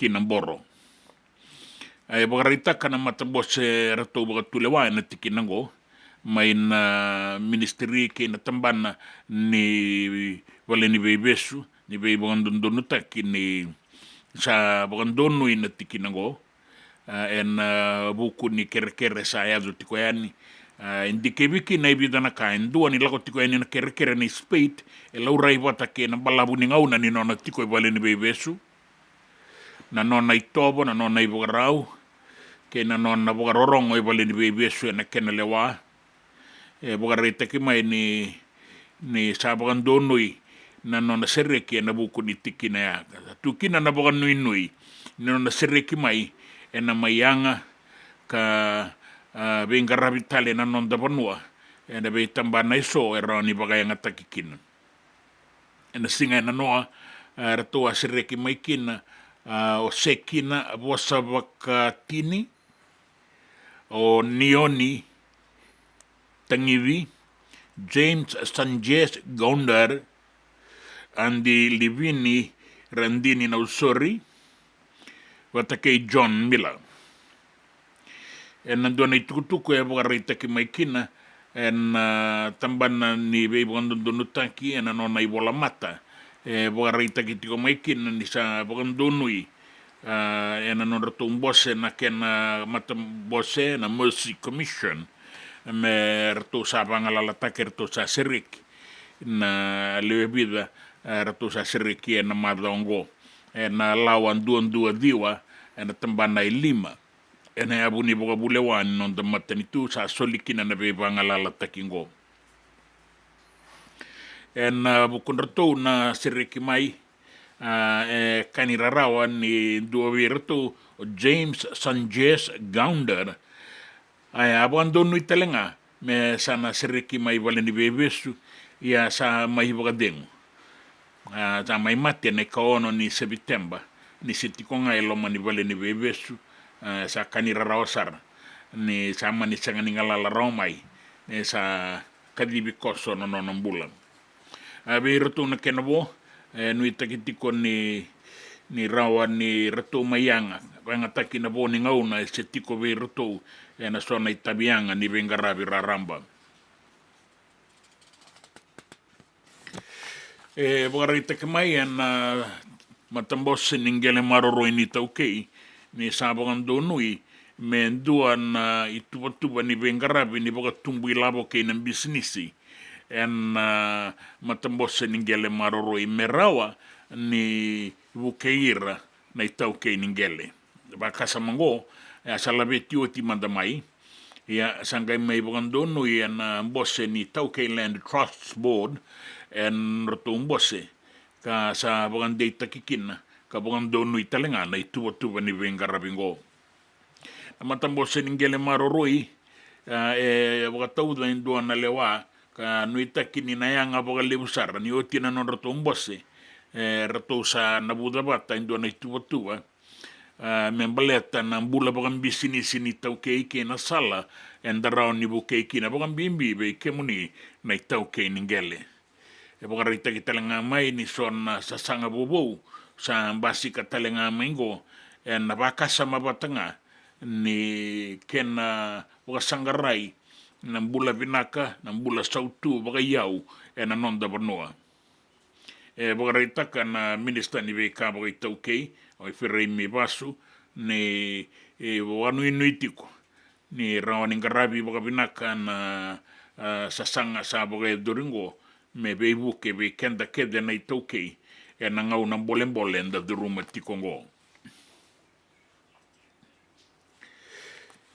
boga raita kana tambana ningito na non da banua ka boga wasibi be rato na ngarabatiko na sota ni lave kambi suba and a Commonwealth weightlifting championship ka boe duritingo ni dona robo yang bakitini kalima matataka na non da banua elda bulitiko and Marist Brothers High School poroka na isausau ni labe kambi and non da iwasini burbura era sota tikongo na da labe kambi and be matanitu gali boga Peritania ka mai boroka kina na no isausau na do robongo taura kina na singa na noa ruana metali koulan duana metali siliva bogarita ki mai ni sausau ka toka taumanda akele toka na do robongo na itika buni ambaki ia ni sangai mai bogai dorita le na sota na madongo me rana kenanda na labe kambi sangai boroka talikina no isausau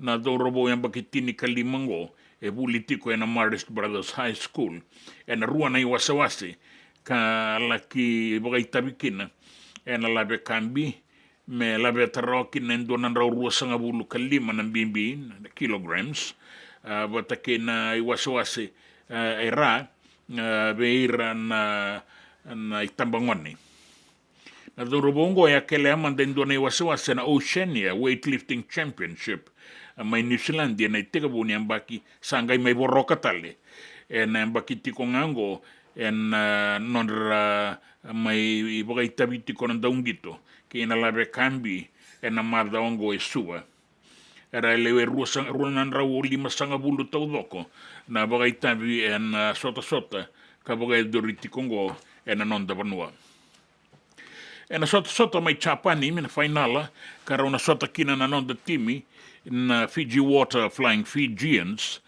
but again timi ni Chapani na finala ni PNC mai Osaka na mbongi ni kua e rau sa tu rau kina me rau na beso sa mitakiani e ruana do rabo ka rau anda ungito bolinga e na lewe habitu wata ke na swire shipping rua go melituni and doing a prop forward wata ke poni pate longa ni masi e ndua ka mbautoura talenga na metali slipa e na sot ni gito le habitu mai Paris na Olympics e na sota saoti ia e rau sana la kitu wawa me rau sa ringito talenga e na finala e na mbongi ni kua e na rau toka na tini na kaloko na nonda ngauna i viti poni pate longa ni mase na itutu ni wing bata ke melituni e na itutu ni prop forward e bagarita ke mai ni ratu sa baga rau tiko na nonda do robo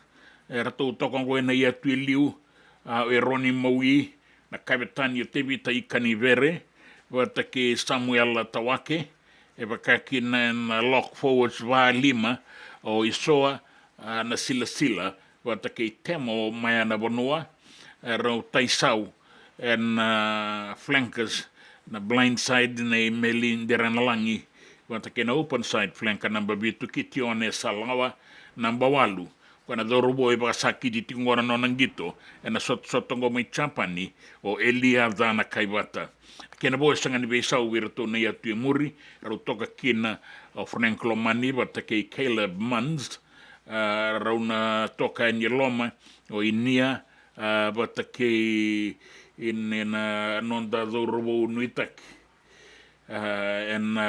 Itutu ni center 3/4, Yosepo Masi, ka rau taisau o iso leisa nroa sese bata ke do robo ka toki mai na gitora ka vi saumi sa na maingito talenga na itutu ni wing 3/4 na time matau o wate karawa lebu toka ni na uti atu muri na batini kalima Isaiah Armstrong Rabula e na itutu ni namba tini kalima fullback. E koe ngore na timi e rato na landi rara e na tini na kaloko e na mbongen daindai e na finala ni Pacific Nations Cup. Na tukutuku na besa i burabura sa nanumatiko na matanitu me sa na bele waitaki na itau ke niwanga ka dumuta na kawa mai Baltimore ka sama i boga vinaka takitali. Dua na lenga i tiko e na wangango ka boga buna no na dumuta na kawa mai Baltimore, mai Mereke, ka boga dardana kina boga dua sanga i susomi takitali. Ia sana numitiko mena vele waitaki na kambani ni wangango e na buku ni boga dardana boga itamera da reida tiko e nendo na matanivika. Me nanumi me na sauma na kambani ngo enduanan rau na milioni ng dola. Era bola ka ni rato na dengula ka ni rato rongo za tukumandanga na libo nilabo. Me rato na sauma. Kina itukutuku ni raki. Da sewa wana wasawasa kan bula toka na rangi toka lau ke na toka lau deba me doma na mbongi lebu en daindai.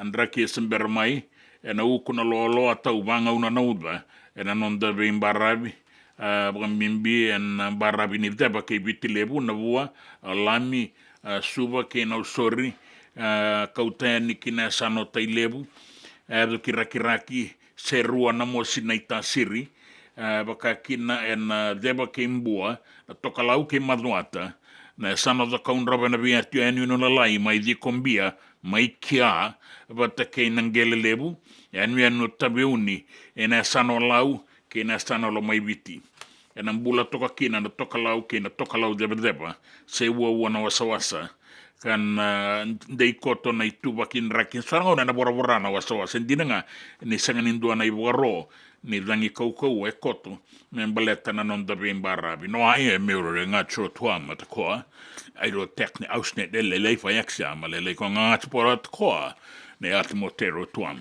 gore na itukutuku ni raki na itukutuku na nonda bonoa na itukutuku na bia sai burubura ke na itukutuku ni gito na nonda vata ke City Veni Raturala.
JJ's Food Shack. E tiku kedi kina na kakana boka biti me pakana kokonda. Lobo benga ni ngai kani doitu na bundi na ndalo se tabioka. Na kakana boka malangi me pakana steak pakaya loka kena coleslaw. Wee! Na kari toa sa wadha badina na kani kana. Kay tiku talangana nono to specials and lomo ni madawa. Dau tamba na Facebook. Na doi ni tiwa ya na bani mandrai pai ke na bugatale. Gore na JJ's Food Shack. Viu Valley mo Billie Jean Street, Santa Rosa, California. Pero talagang rito dili mo yang may Santa Rosa, may yato sa rani kinavato. Girit-rito sana kinavitu sa ibabitu tolo dio tolo dundu al limono. JJ's Food Shack, Santa Rosa, California. Me voliam back in doon ng life insurance policy? Nagkakil ni Turtana katil kabitu ni Agostita na 2022 o sagir ta kasarabiri ni tauna. Kami ngaya kena maga ngaya salah aku mana cek. Sangat tali ni biara, sangat sarangan ni biara paling lain. Ini time sarangan mai. So kan terli warga terli tunda warga. Kau tunggu. Kau salah lo bengo kamu binasa. Iyo, o ya sarangan buna. Rau sara. Sa tiko na pepa se senga. Bula binaka se tobi mate. Kambani duan nga kana soma mena claim na lom ni rosa nga bulu kabana ua keada na lenga nisa ya mbaki roa tina policy. Text mai kina wasa eva walu ba dua tolu walu lima ena kena ituku matai lalai. Oya na wasa eva walu ba dua tolu walu lima. E sengan dina ni kara rawa na daka waka keki ba. Ia endona kainda wipu ke kawaka mamanta taka tuna bengaravi o ia ke tuna kenda to kakana. Na ika, na dalo, na bisikete, na reo bata, na sunbells e tinimbulu makau. O kenda to na senga tiko nindraiva, se senga ni waka motoka, katau dren na tutu beto seki, erto satu wakarau na Divine Pacific Food Mart mai Sacramento, merto taladayani na nung ni boli. Rawa sara. Witartar ngayani na taliboni diwan 21 saibarua merto bakarotaka katalada may nanong ni boli ena kinagona totolo tutua. Divine Pacific Food Mart, Vitorua Diwawalu Franklin Boulevard, Sacramento, California. Namba di taliboni Diwan 21 saibarua. Erto ngarap talangan ni kanalay waka sumburi ni nanomu yaya. May nanonda to stoa kinanomu mati ni katumba. Nanonda bata-bata, kay City Veni Raturla.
Ongo na rongo may bala ni Songo and a radio bulando vata San Francisco.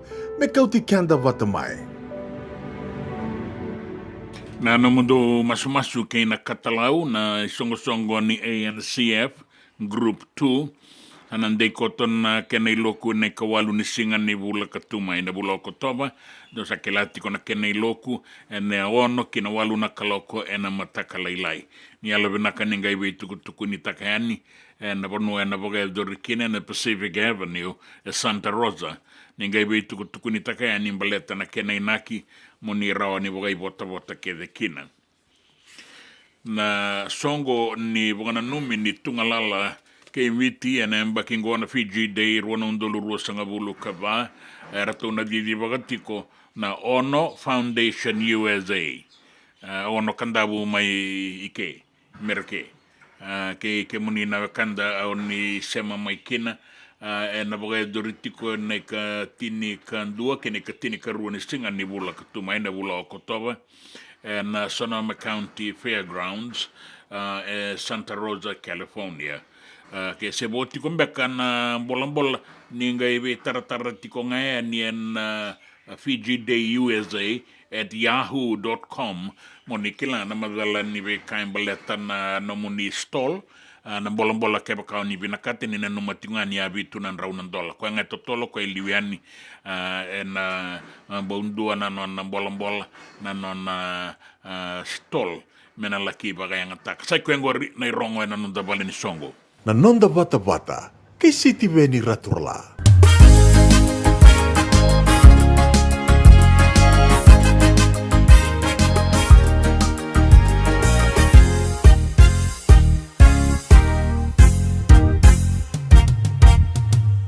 Musiko makale-kale Salamangu memba usereka Marau ni maitaleba Dekuba nuamba lapu Maleka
kuia vea ola kia vea Lutonia bangu e makeda Ena kumba ngai male male Anu kumula maina kuia vea E senga dina ni kara rawa na daka waka kekiwa. Ia endona kainda wipu ke kawaka mamanta taka tuna bengaravi o ia ke tuna kenda tō kakana. Na ika, na dalo, na bisikete, na reo bata, na sunbells e tinimbulu makau. O kenda tōna senga tiko ni driver, se senga ni waka motoka, kandau dren no te tō beto seaki, erto sa tū wakarau na Divine Pacific Food Mart mai Sacramento, merto talaveani na nong ni voliboli. Rawa sara. We tartarangayani na taliboni diwa dua ono tolu va diwa ono saivarua merto bakarotaka katalada mai na nong ni voliboli ena kena ngona totolo tua. Divine Pacific Food Mart, Vitorua Viwa Walu Franklin Boulevard, Sacramento, California. Namba di telefoni Viwa ono tolu va diwa ono saivarua. Erto ngarabatalanga ni kena le waka sumburi ani nanomu yaya. Mai na nonreto stoa kena nomu mate ni katumba. Dan rembeka na ngola ni kibalilo te na puko ni oso pakadadaka. Sen drakin-drakin beka na itos nimbula, ko ni lenga sinui gawa-gawa. Nana mai kina programa warotaki, mai vera tau na New Methodist Christian Fellowship USA, nongu chisu, nongu banua. Rungo vina bima manione na kabini buku lulu bei Kemando e California, bima mani dua na singilewu ni lotu lewu bei Kemando e biti, and a radio bulando wata San Francisco. Me kauti kanta wata mai. JJ's Food Shack. E tiku kena na kakana boka biti me pakana kokonda. Lobo benga ni ngai kani doitu na bundi na ndalo se tabioka. Na kakana boka malangi me pakana steak pakaya loka kena coleslaw. Wee! Na kari toa sa wadha badina na keni kana. Kaya tiku talangana nono specials and lomo ni madawa. Dau tamba na Facebook. Na doi ni tiwa ya na bani mandrai pai kaya na bungatale. Gore na JJ's Food Shack. Viu Valley mo Billie Jean Street, Santa Rosa, California. Karo talagang rato dili mo yang may Santa Rosa, may yato sarani kinavato. Giritirto sana kinavitu sa mabitu tolo vio tolo dundu al limono. JJ's Food Shack, Santa Rosa, California. Na nonda wata kei City Veni Raturala.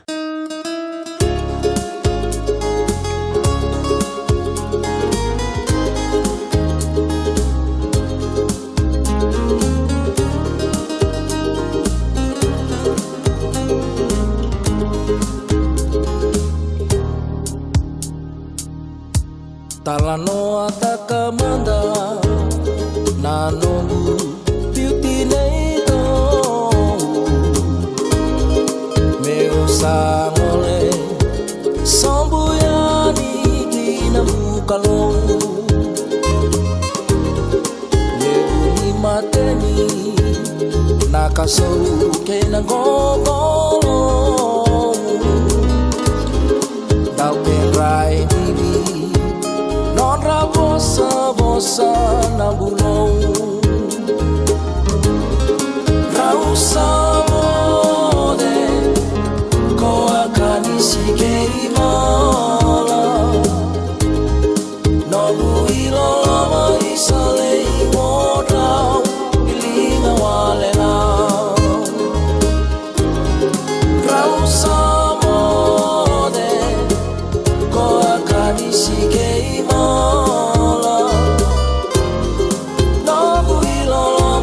Salei morau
de kwa kanisa kay ma e bula vena na kanda ke unisa ngai sama tiku mai singa lebu ndai mai viti rungu tunan raki e sanga sotin ni tau sarana uda na ngai bakan baka kina na kabi mara utaka tiku e so an sa o ti token duana launga mbalabu sanga itawa na men rawai rasa mara utaka tiun raki en nga unango da bugara ronga manda en kurini talano an Reverend Lal Muhammad membaleta na katini ni mataka ni singa buga roi tingo mai viti na lotu e rao ni sole ni katini ke baka senga taba na buna Reverend Lal Muhammad abuna uta chunga na ko na tanganengo lago tu wale tu no na yau na kaba bura lebe kendengo sa lebe chunga na ba le chunga no de yau nge chunga tugun chunga senga nei labo senga mande nei labo me soli mande na singa tambu me na labo ndo boli yang ko na chunga $9 $10 $50 lago chunga na ngun yang ko na bongket na raw mai be na yau na soli bosotiao kandi nango o sa sota bo chimai ha ranga na ilabo may na boliang ko na ayo na ilabo may soli ki wana kalo sa sinraw chiko na tais na offering and tuguna chiko dua na katini sinraw chiko bosotia ngori nondo iyo naga no mundo ya donga ibo kasa mataka toka na singa ni mataka ni otina muani madongo e na itabio ya ne na italatala Lal Muhammad na singa lebu indai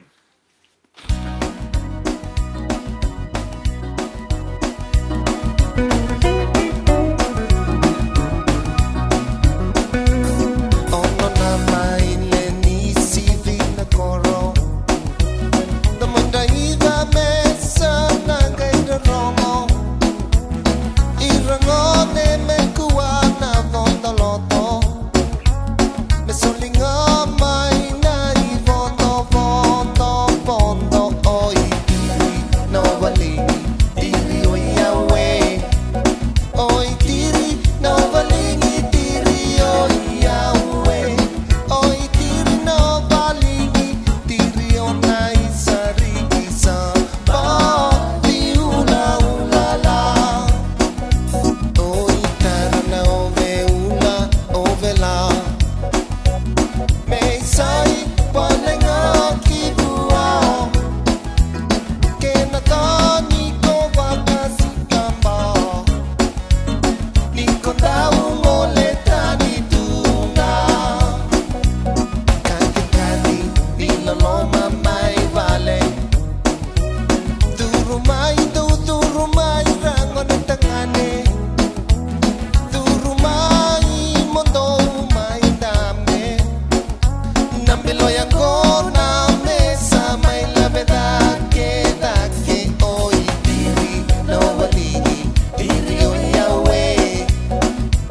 tara ombe ula ombe la me usai wale nga kivua.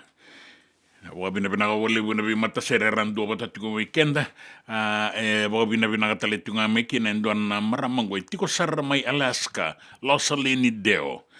Ka mai totoka baga utina be sere totoka kautele sumai na baga nananu na nonda be lasa makau keira and itamba bata isa ia bina bole bu Losalini na bole bu na sema tiko mai salambongi wame baga bina bole bu na isema enda kotu mongaro tutti ko sarna koro turanga ke New Zealandi mai Wellington New Zealandi salambongi wame bina bole bu ke lebi kailo Anrakai, kere tiko mai de rawani rambona numitu eso era bagarongo tiko mai kani marau.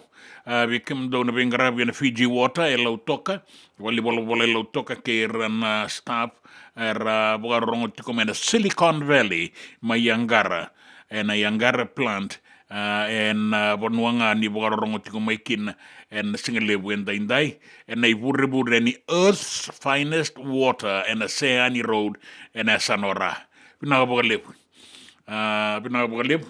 and then bagarongo tuku en non da bono na be sai burura da bagarongo manda be una isi matewai mai na tamba baga ni obisa Amba ki leila ye kudu indona kisi ki tongaraba Dorubo amba ki lima ye kudu bandona ngone lewa amba ki tolu bulawalu ke awan yan rawale ngana buvale ena buku wale ngani kude baka edoria ena kanga rosaraba sai baka wele tuni luvenda na taleboni be membole kende tiku kina lawo itu kuno kwa amba kitini ka walongone ngai tarato ndo na taleboni mesaraba me ba Facebook me ba Instagram me ba TikTok Twitter or anything to do with social media ke saba social media ngone na lawo itu kunitigo kwa ya mokila na nona password Kemba suka na lawa ngone using the social media, se ya lendo na ngone, lebuti ko na mispa nindo ya lendo na ngone ngone kuniki na gekome vikito. Wana sexual offenses and child abuse. Ia keba ka keto reida na buni mbasuki ni lawa ya asenga ni andrabo nano tata, keto na ronyo bebesu. Na kisi ko na ngone leila ye kudhu ya na bakito lubula walu, etadhi na leilinga. Na talebon na ide nonro ibagawele na neinau, na neimbumbu. Ona ewele na rumo na video call. 2 weeks, ruana madha ononro mbula taka toka mora ona mbula ni vea dhovi. Na mbula taka indoa na viwetini. Nobody know about it. Ke asenga ni mabua wakadha na ngone leo leleongo. Ke asenga ni kilai. Ke andange ikinda dhalanga sali ngone leo sali mbukete mai. Chindrani baka wele takira na lubenda na taliboni. Baka ira dina ni tukina son itukutuku yanga ya menda en rabira na lubenda na bole buna isi matiwai mena tamaza ni visa dana baka rongo dango na ulutanga ni tukutuku ya nanonda banua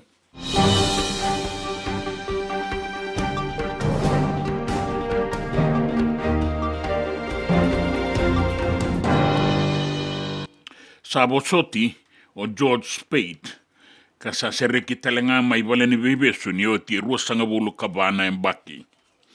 O George Spade nanda unin bisinisi ka ngai kilai raramba na buku ni nona sasanga me bua biritaka na matanitu ka mani besu kina na baki rua na undolu bakadada me rawa ni laki tikumanda katotongi matekina e wale ni bebesu. Ya sa sereki mai mbaka na kena ibogarau na kena matambose ka lewai maikina ni sabinaka me sereki sa lauraina no na itobo na loma ningauna ka tiko kinoya ya baldi bebesu tegabu mai namboro ka e adosar ki nukulau non tiko bogabesu ke iratale so era sa sereki o timai ena mbaki sa o tioka kina na turanga ng garnivalu ora tuinoke takibe kata.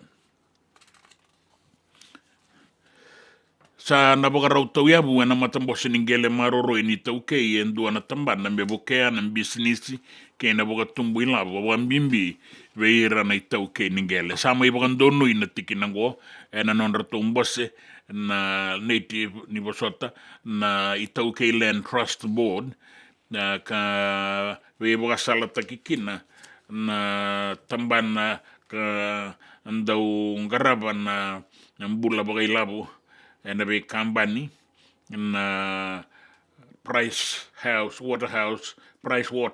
Waterhouse Coopers karto sabi baka salata kikinan. Na wara kamanda na kena tukutuku matailalai ni sa tau ya bungo na tambana ni bengarabi baka bisnisi ni matambose ni ngele maroroi.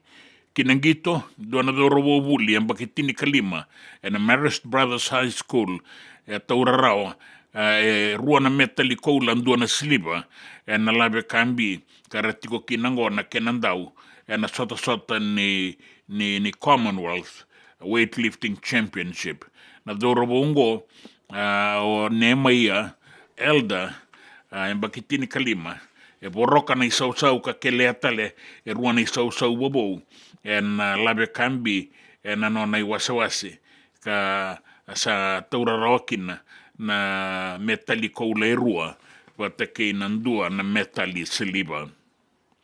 Erau sana tu bakarau ng bongin ni kuwa meron na biso sumita kiani na sota may chabani may Osaka na final ni PNC chabani watake biti o ponipate longa ni masi watake melituni. Erau ndaung gito rua o raungo longa ni masi laki kaumai timme ni lewa abitu mai biso somitaki ve Celestino rabuta umanda ko kangarabiti ko bugabuni wai mai Australia na ngaunango watake melituni ka ndaung gito tiko na Swire Shipping rua ia salabiti da kamai na dorobongo kadibe mai melituni mai tubugarau mai biso somitaki na sota ni final na mbongen daindai kina biasa iburabura sa nanuman na matanitu na tamban kangaraban Justice Department may mereke men bile waitaka na itauke niwanga ka dumuta na ikawakawa may Baltimore may mereke ka bukan bukan dua sangga susumita kita le na ikawakawa ngo sa bukan tagitiko endai ya na bile waitaki nandua nan rau na milioni ng dola me na sauma na kampanya ngo kebaka mani rawan kisi ni bile wayo ya kinanraki ya domo ng bongilebu endai na nonda bonua na uko na lo atau banga una na uda na bua suba ke no sorry baka kina mai na sana na mosi na sana na itasiri mai korbo na boliku ke tailebu serua batake na be bono bolekata na boliku ke tailebu mai rakiraki na sanora na tokalau ke maduata na deba ke mbua na mbarabi ke da kaunrobe wiliki na kena be atu mai di kombia bakakina mai nangelelebu ke tabe uni bora na wasa-wasa na sona ngau na bula saratoka na dangi tokalau sewa na wasa-wasa dai kota na ituba kendai ninraki doba na singa ni mataka sai kwengori ke menina turanga ke na marama na itukutuku ninraki na itukutuku na nonda bonua ke na be sai burubura na nonda na bata itukutuku ningito ke siti beni raturla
Nasema tiko mena singa lebu inda wala tiko nanga una mendana ve tala kina u banu ni bina kanindu ana muani marla wa wai katoa vi ke mani na kanda ni daga kani vito so tiko ena singa inda singa buga roi mai viti akabitiko ni buga rombu kai ke Santa Rosa sa boy wana na miniti me vitu na kaloko inda na daba na vitu ke buka kina mai viti ena rua na kaloko bukan ini bina katiko yani Debbie Mason bina ka buka lebu sabang gorong-gorong kanan dua nan rauna milioni na isaw ni kawa ya nangay reda madani ta kana vile wai na rawa seseng kanda buka bina katalinga be MLA takape bina ka buka lebu kemuni na dua batatiko mai kemuni ira ke talinga na wakanda era buka rorongo mai na be sai wura ena singa ni kuwa ya zabo nondanga una kataraba ke rau sabuka modeke di kalungata ni samode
sei que naruo mate Aukania tuna waini matamu Bebe singa kene niko yali Primatenda wakale muna yalo Beura hivi kontalenda lopani Enada kawakanaba Itawasi que naruna wasawasa Nae bola que namasu Bebakadeni no naruna laya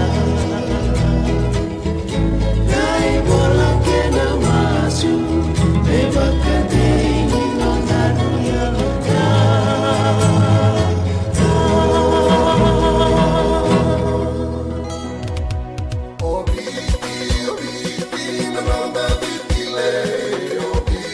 Nanda Vata Vata ki City Veni Raturala and a radio Mbulan Dua Vata, San Francisco.